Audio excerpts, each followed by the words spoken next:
Ever feel like time just vanishes?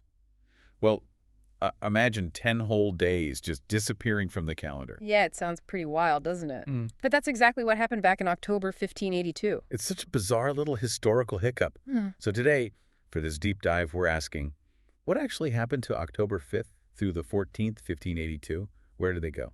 Well, our source for this is an online text that breaks down this really fascinating calendar correction.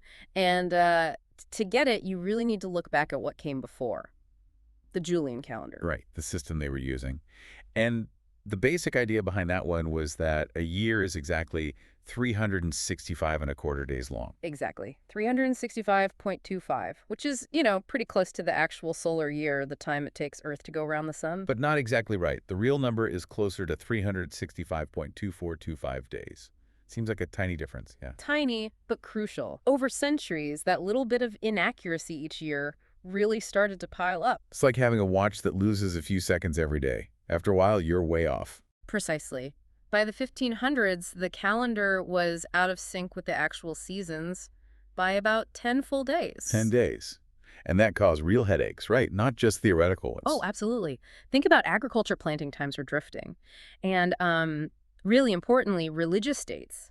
Easter, for instance, is tied to the spring equinox. And if the calendar date for the equinox is 10 days off from the actual astronomical event, Then Easter ends up happening at the wrong time of year, which was a big deal. Same goes for holidays and other traditions tied to seasons, like Visakha Bucha, potentially. okay, so things are getting messy, and this is where Pope Gregory III steps in. That's right. He saw this growing problem, this temporal drift, and decided something had to be done. Time to reform the calendar. Was it controversial? I mean, just changing the date like that? There was definitely discussion, and not everyone adopted it immediately, but the mathematical and astronomical need was becoming pretty undeniable. So what was the fix? The solution was what we now call the Gregorian calendar. It uses a slightly more clever system for leap years, skipping them in century years unless they're divisible by 400.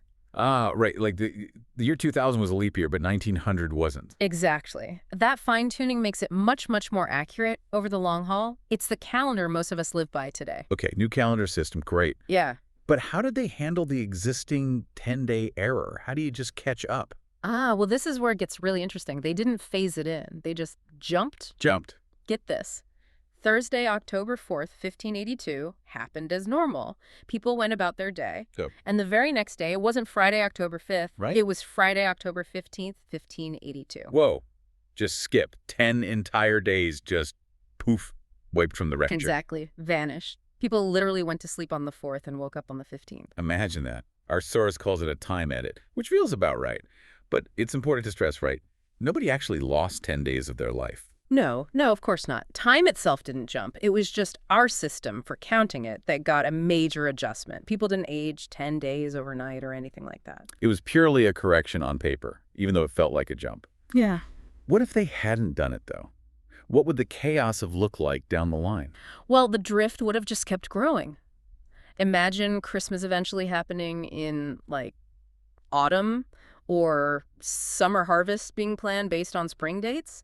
It would have caused increasing confusion for agriculture, for religion, for any kind of long-term planning. Yeah, coordinating anything internationally would have become a nightmare eventually. Definitely. And the impact of making the change has been huge. The Gregorian calendar's accuracy is, fundamental now. We rely on it for everything. Global business, travel schedules, scientific observations.